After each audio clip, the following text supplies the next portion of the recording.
welcome to our DM Deep Dive. I am Hopper the Devoted here with the lovely Edward Spence here live at the castle in the UK. We just finished your first week ever with D&D in a Castle. Yeah. Ever. So we're going to talk a little bit about your experience here today, as well as maybe some hints on what you got coming up for us in spring. We've already got you locked in for that without even knowing what you were getting into. So first of all, how are you doing? I'm great. I'm riding on fumes. I'm so wonderfully exhausted. It's I mean, you warned us at the beginning of the process that it would be quick and that it would move very, very fast. But it's been such a delight. Exhausting, draining, but I am so ready to like fill that well back up again and come and do it all again. Yeah. It's amazing though. Like genuinely, I think there is something to be said for spending, upwards of 3 days, not only in like this environment, but to be spending it amongst, basically people who are all there for love of the same thing. Like everyone is here because they love role play. They're here because they need a bit of an escape. Because there's a lot going on in the world right now. And I think people do just need to like be with their people, and it's been so nice to be able to facilitate that in a very meaningful way, and also get to cast spells and stuff. It's great. Yeah, in a castle. Yeah. In a castle. What was some highlights from your game this week? Truly being able to pull on the sheer amount of talent on display. So if you've done D&D in a castle before, obviously you'll know everything that happens at the table, but behind the scenes there is a flurry of activity. Obviously Hopper here is like doing so much behind the scenes. Behind the camera we've got Anna who is tireless, and we've had incredible volunteers like Liam and Gemma who are just on call when we're like, we need a dragon, and then immediately, like within 5 minutes, there is such a fluidity and such a passion in the team, which has been so exciting, and to say nothing of the GMs as well. It's first time especially, like it's incredibly daunting to step into this process because I mean, the space alone, you're in a castle, like an actual honest to God castle, which already feels very surreal. But then you are working with these luminaries. B-Dave is this font of knowledge. Beth is just so welcoming. Chris, Haley, within 5 minutes, I was like, yeah, I'm running this Venetian campaign. He was like, come with me. And just like immediately took me down to the dungeon and just like gave me so much, not only in advice, but also terrain. Thor is, so incredibly like creative, but also incredibly humble and just so giving. And then obviously, Hannah was also a first time DM as well. And so we were kind of like, checking in with one another. All of which is to say, sorry, I'm giving a very long answer, not very simple. I love it. But yeah, all of which is to say is like, there are 3 sections throughout the day, 3 sessions, and most of us are usually working 2, except for Chris, absolute wild man. But so when we weren't running a game, invariably there'd be like a little furtive knock on the door and it would be like, hey, can you come and like be an NPC in my game? And that just collaboration, which is the nature of roleplay, like the nature of play is collaboration and trust in one another, and to sort of have that extended to the behind the scenes process as well. Just great. It's just such a privilege to be amongst, so many generous people. To say nothing of the players as well, But also we did some really cool stuff with our game as well. It was very fun. We were like flying and we were fighting over the rooftops of this Venetian city and making deals with cat tricksters, and it was fun. It was a lot of fun, and I was blessed by a very special table. They were all so RP heavy and very just very good listeners, I think, which is key. He says I haven't talked for like 5 minutes. Please say something. Please. Well, I'd love to. I actually have another question for you. You just had a little nugget of NPCs coming into your game. I heard some DMs were crossing games and stepping into games when they weren't in session. Can you share a little bit of what happened maybe at your table? I heard you had a couple of guests join. We did. So, in addition to B Dave and Hannah, Hannah's partner, Zach, was also basically on hand as hired me. I'm an NPC. So he was being used for a lot of sessions. But literally on the final day, B Dave just knocked on my door. I was like, hey, man, if you need like a NPC or anything like that, you just let me know. And Just like him. just without the gravitas. But yeah, and I was like, you know what, I have something perfect. So he was playing this trickster demon, Il Gatto Mamon, which in Italian folklore is this giant black cat that lives in a castle, attended on by lots of like little cats who are kind of like sweeping up and stuff like that.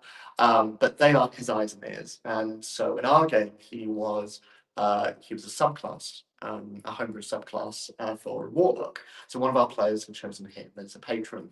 So I was like, you know what, B Dave, you can play that. And I want you to give my players a devil's choice. And so yeah, they took on their final day, they took their first long rest. And Their first long rest on their final day. On the yeah. Wow. It was an intense 24 hours, those first 2 days. But yeah, and he brought in Hannah and Zach and was like, you can be my little cats.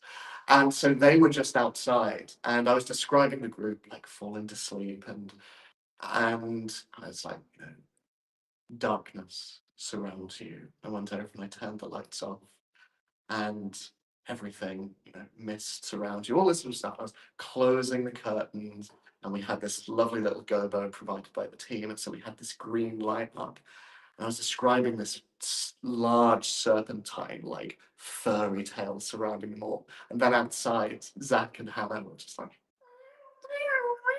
And they started coming in and knocking stuff off the table and like walking around.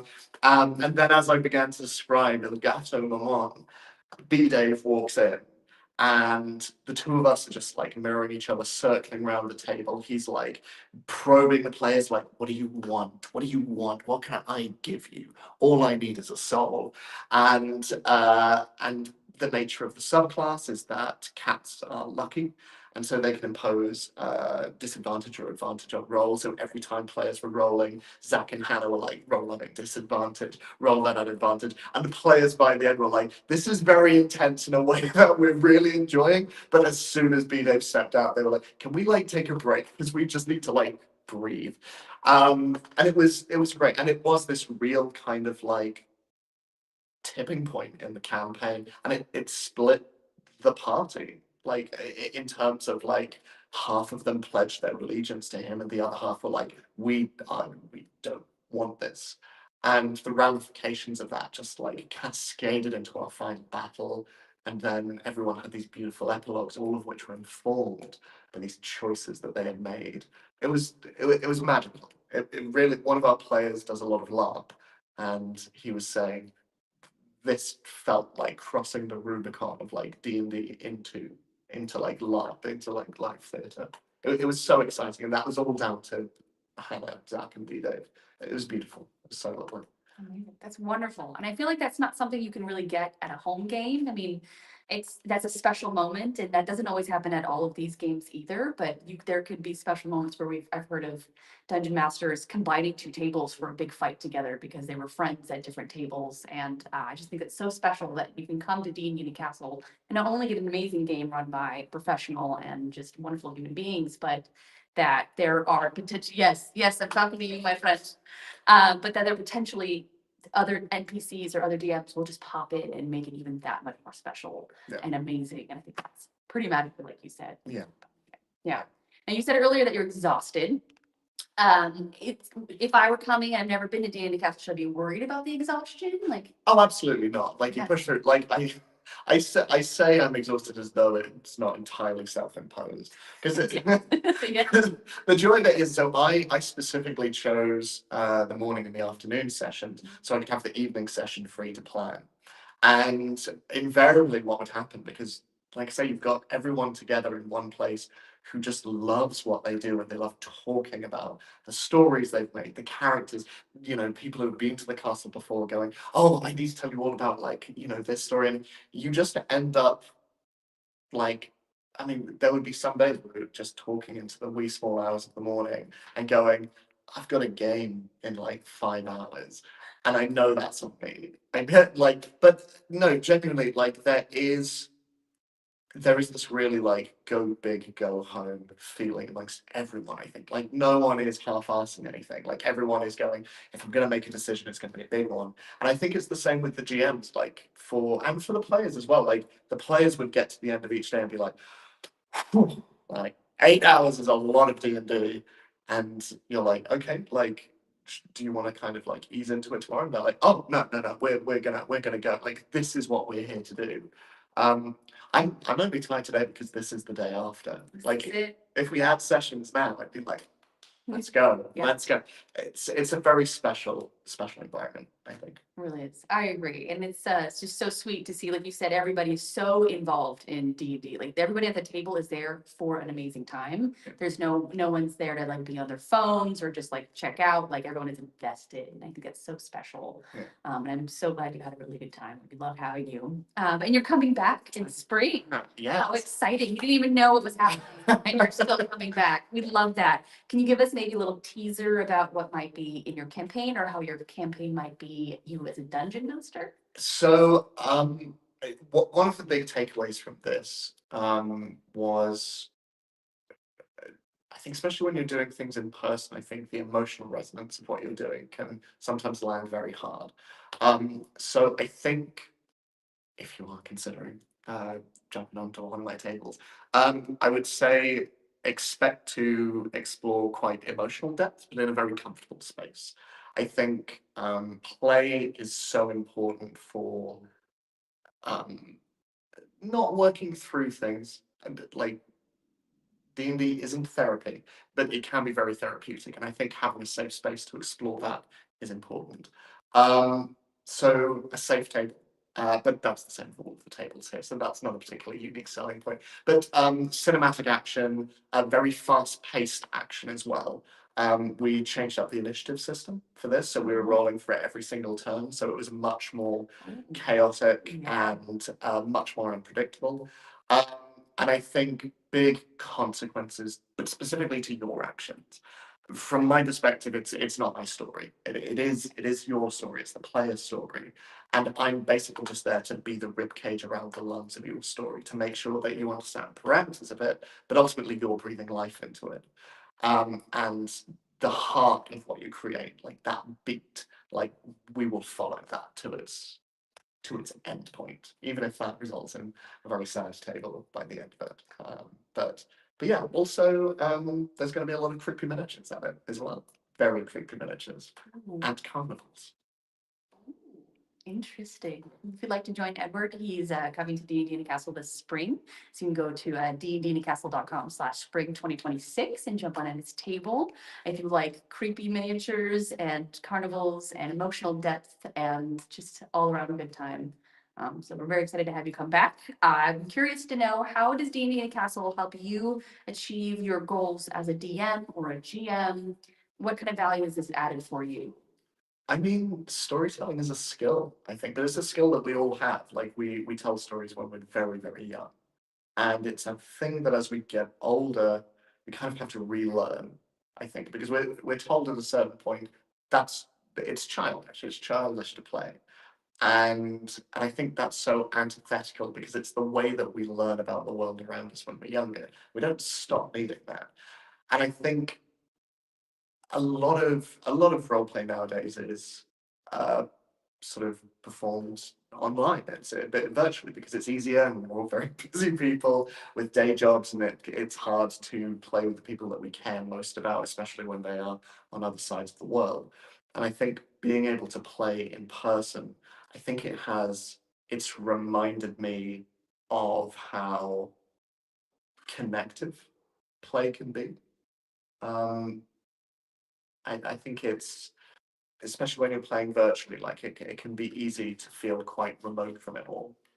Even if you're like producing beautiful stories and beautiful games, there is something about that. You are here and I am here, and this space between us is we are creating something here.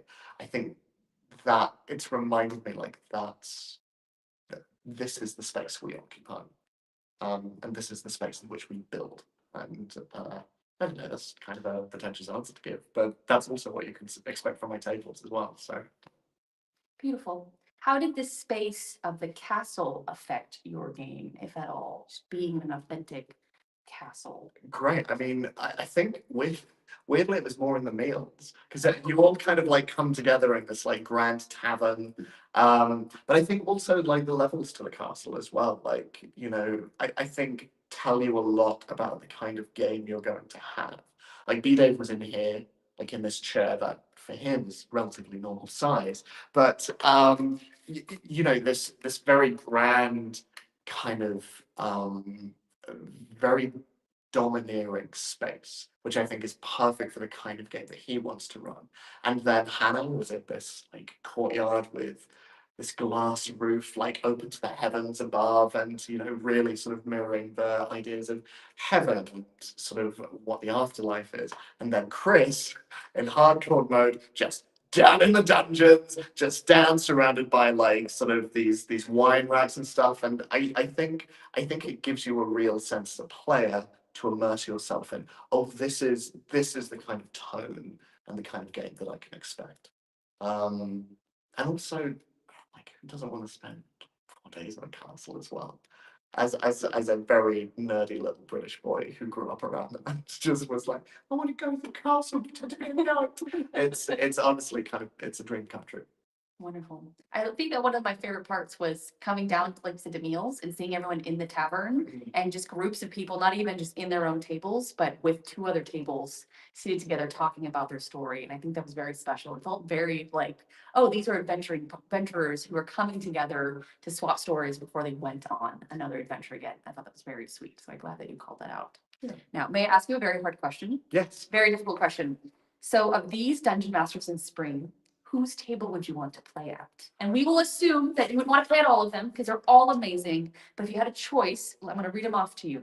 Jason Charles Miller, Mark Meir, Kelly Lynn D'Angelo, Family Mode with Jaden King, which you don't have to be a teenager to join that or have a family. It's just super fun. We have a secret hardcore mode that we have not revealed yet. We have Chronicle mode with Elisa Teague, which is 2 weeks of storytelling. Edward Spence, you may pick your own table if you'd like. Chris Hately, and then GM Tim. I could cheat and say secret hardcore mode. No. And Kelly's such a delight. Oh, I love Kelly so much. I would truly do anything to play opposite her. I just a force of nature. Honestly, that like I after this weekend, I would love to sit at a Chris table. I love that man so much, and I want him to hurt me in roleplay. You would. I was You would. thinking, yeah.